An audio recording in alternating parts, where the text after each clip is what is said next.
나와 이제 배우자가 아이를 위해서 해야 될 노력, 집에서 쥐잡듯이 잡는 거죠. 야, 너 이렇게 집중력 떨어져? 야, 너 왜 예습 안 해? 복습 왜 안 해?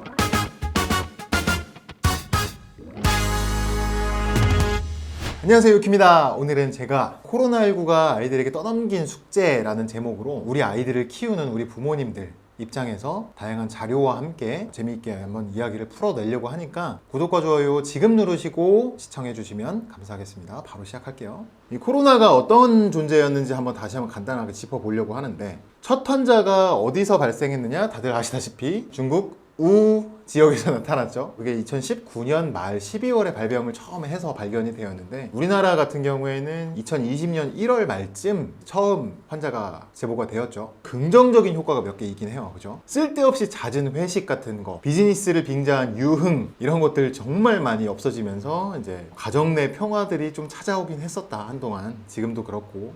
이거는 그냥 우스갯소리로 긍정적인 효과를 굳이 말씀을 드린 거고, 모든 전 세계 인류들을 되게 위협했고 힘든 시기를 보냈었죠. 손잡아서 미안해 라는 사진이에요. 저희 첫째가 이제 8살이 돼서 학교 1학년을 다니고 있는데, 같이 등교를 하는 친구랑 이제 교문에서 만나가지고 같이 올라가는데, 저희 첫째가 이제 습관적으로 그 아이 손을 딱 잡은 거죠. 그 친구 아이가 깜짝 놀라서 팍 뿌리치는 거예요. 왜 그러지? 하고 집에 가서 저녁에 물어봤어요. 혹시 그 친구가 아침에 너가 손을 잡았는데 뿌리치던데 혹시 싸웠어? 라고 물어봤더니 아니야, 선생님이 이제 손 잡지 말라 그래서 내가 잡은 게 잘못한 거야, 깜빡하고 내가 잡은 거야, 그 친구가 알려준 거야 라고 하더라고요. 그럴 정도로 손 잡는 게 당연히 안 되는 분위기가 되다 보니까 그런 모습들이 좀 안타깝고 후유증으로 남아있다, 얘기를 할 수 있을 것 같습니다. 완전히 저희 첫째 이야기거든요. 첫째가 2019년 12월 19년에 5살이었고 15년생입니다. 지금 2022년에 돼서 학교를 갔으니까 8살이죠. 2년 반에서 3년 정도를 코로나 시대에 갇혀오면서 5살이었던 어린이집 다니던 아이가 8살을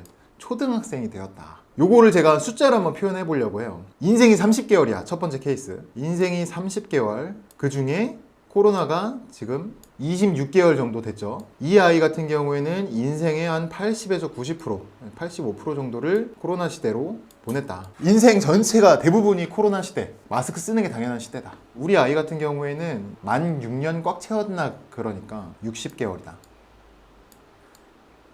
60개월 중에 26개월, 그럼 인생의 절반 가까이, 한 45% 정도 되겠죠? 이 정도를 팬데믹 시대에 갇혀 살았다. 26살이면 260개월이라고 할게요. 260개월 청년이 26개월을 보냈다라고 하는 거는 인생의 10%.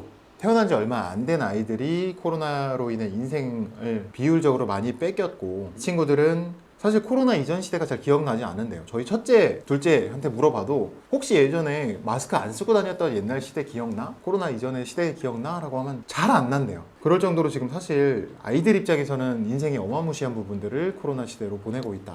좀 이런 안타까운 수치를 한번 얘기를 해봤고요. 이 공백기에, 심지어 이 시기에는 뭘 했느냐. 어린이집 휴원 안내 딱지 많이 보셨죠? 휴원 보통 하면은 막 최소 일주일이었죠, 그때. 좀 심각할 때. 최소 일주일에서 2주일 정도 휴원을 하니까, 그럼 그때 동안 그 부모님들은 어떻게 해요? 하루 정도는 급하게 연차나 반차 내갖고 아이를 돌볼 수 있겠죠. 근데 그게 일주일, 2주일로 넘어가면 어떻게 하죠? 방법이 없죠. 한 명이 이제 직장을 포기하거나 가족 지인 찬스를 써야 되는데, 저희가 한번 통계를 봤어요. 이게 2020년 2월 유치원과 어린이집 운영에 대해서 5번 이상 원마다 휴원 휴업을 연장하거나 등록을 했으며, 긴급 돌봄 정책 같은 거를 대응 방안으로 제시를 했다. 근본적인 해결책은 안 되죠. 갑자기 그런 걸 어디서 구하며, 우리 환경에 딱 맞는 도우미를 구하기는 특히 그 시대는 쉽지 않았죠. 도우미 분들도 바이러스가 굉장히 무서웠기 때문에 그때 휴직을 했다라는 이야기도 굉장히 많이 들려왔었고요. 1차 조사에서 3월 시점으로 등록 입학을 철회했다 라고 조사를 했더니, 그렇다가 43.4%고 그렇지 않다가 56.6%.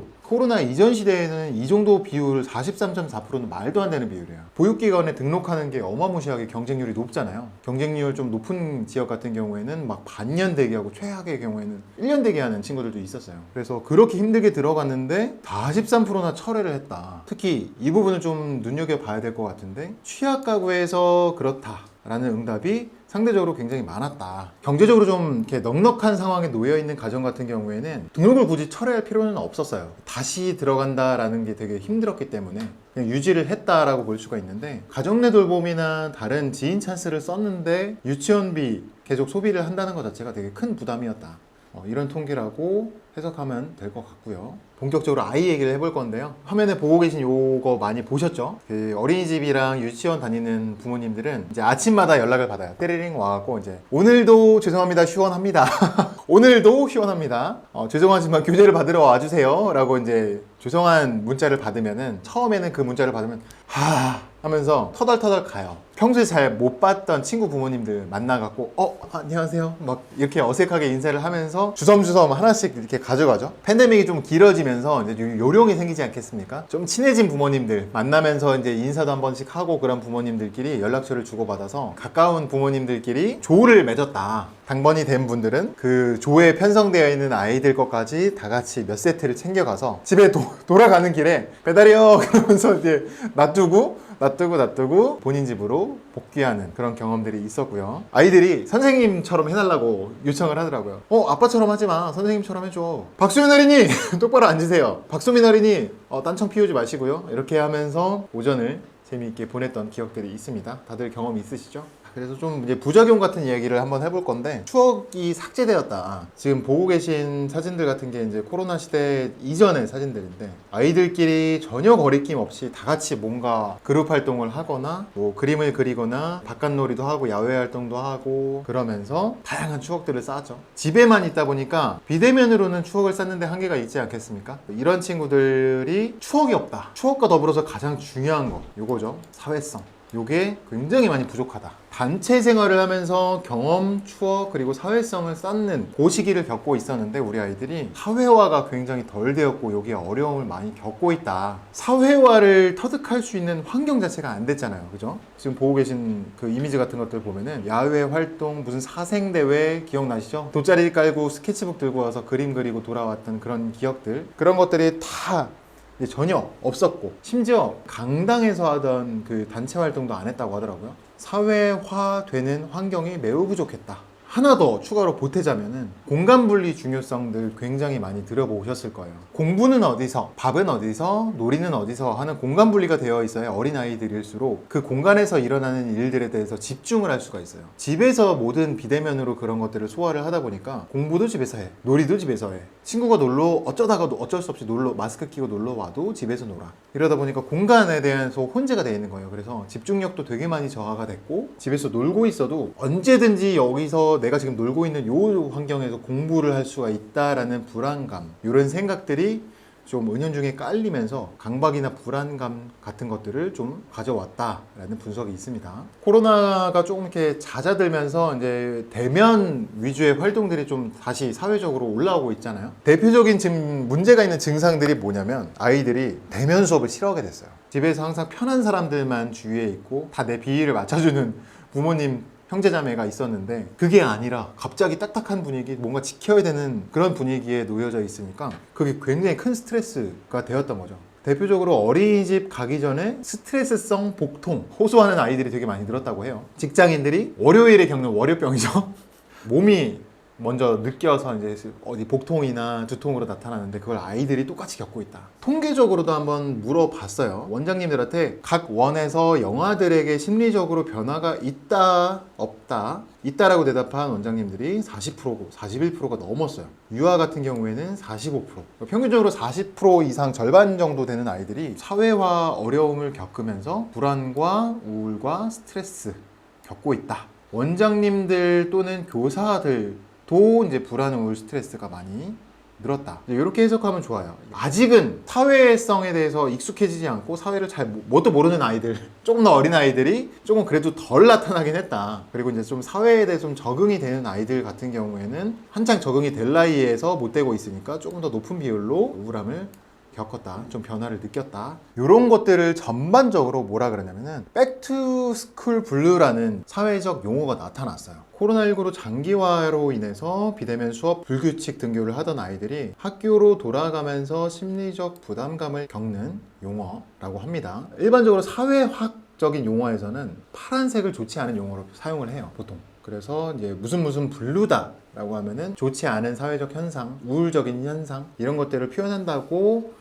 이해하시면 좋고, 비대면 수업 온라인 클래스 하는 거 옆에서 이제 참관해보셨으면 아실 텐데, 줌으로 띄워놓으면은 친구들의 얼굴이 그냥 또또또 조그맣게 떠 있어요. 얘가 누군지도 잘 몰라요. 선생님이 불러줘야만 알아요. 자, 김철수, 너 딴짓 하지 마. 거기서 이제 네 하고 이제 자세를 고쳐 잡는 아이가 김철수죠. 김철수란 아이는 그런 아이였어요. 내 이미지에서 딴짓하는 아이. 그랬는데 엔데믹이 되면서 학교로 다시 돌아가라 라고 했더니 학교를 갔는데 김철수가 그 내 머릿속에 있던 이미지랑 좀 미스매칭이 되는 거예요.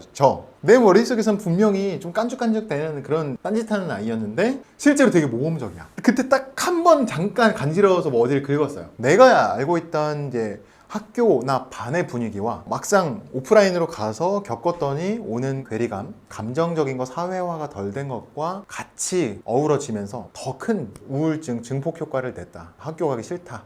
이런 분위기가, 사회적 분위기가 있었다. 자, 그래서 정리입니다. 요즘에 각 구청, 동사무소 같은 데서 프로그램들 되게 잘 운영하거든요. 사람 만나고 이제 친구들 사귀고 모르는 사람이랑 대화하는 것들을 다시 자연스러운 분위기로 만들면서 사회적인 아이로 다시 되돌릴 필요가 좀 있다.